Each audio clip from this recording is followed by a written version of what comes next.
Mozart's final work, the Requiem, has all the qualities of a horror novel.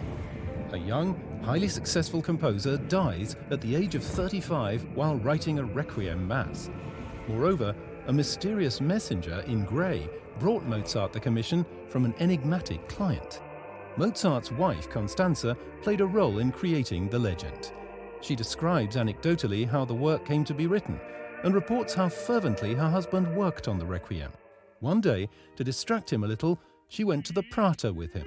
There, her husband told her, tearfully, that he was convinced that he was writing this Requiem for himself.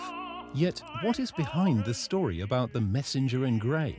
It begins in Schloss Stuppach in Lower Austria, where the young Countess Maria Anna von Walsegg died at the age of only 21 years on the 14th of February 1791.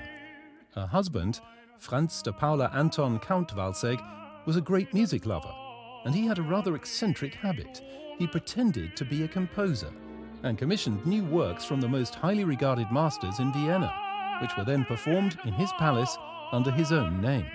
It was his estate manager who, in the summer of 1791, presented Mozart with the commission to compose a Requiem. But in fact, Mozart had no time to do this.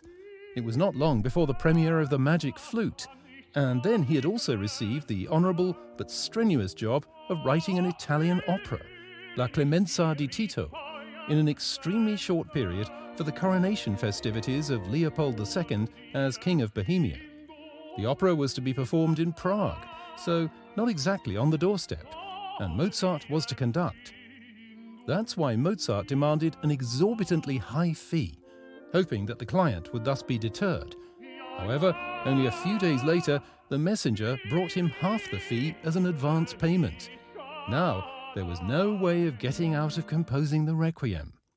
Not until after the premiere of the Magic Flute on the 30th of September 1791 was Mozart able to devote himself earnestly to the work. As Constanze reports, he worked on it day and night. Within only a few weeks, the score had almost 100 pages. Mozart initially wrote down the main parts and then intended to enter the orchestration in a second phase, a technique he had become used to when he had to compose something quickly. The exertion of all this work took its toll. Overworked and exhausted, Mozart's body was not up to combating what, under other circumstances, might have been a less harmful infection. He died after a brief illness on the 5th of December 1791 from a hefty shivering fever, a temperature with a rash on his skin, and acute kidney failure. The Requiem remained unfinished. Yet, as Mozart had prophesied, at his Requiem Mass on the 10th of December 1791 in St. Michael, his friends performed the Requiem. Of course, only the two completed movements, Requiem Aeternam and Kyrie. And what about Constanze? She was left as a widow with two small children and no claim to a pension. And also, her husband had left behind enormous debts. What should she do if the messenger in grey came back to fetch the Requiem, or to demand that she pay back the deposit? But that is another story.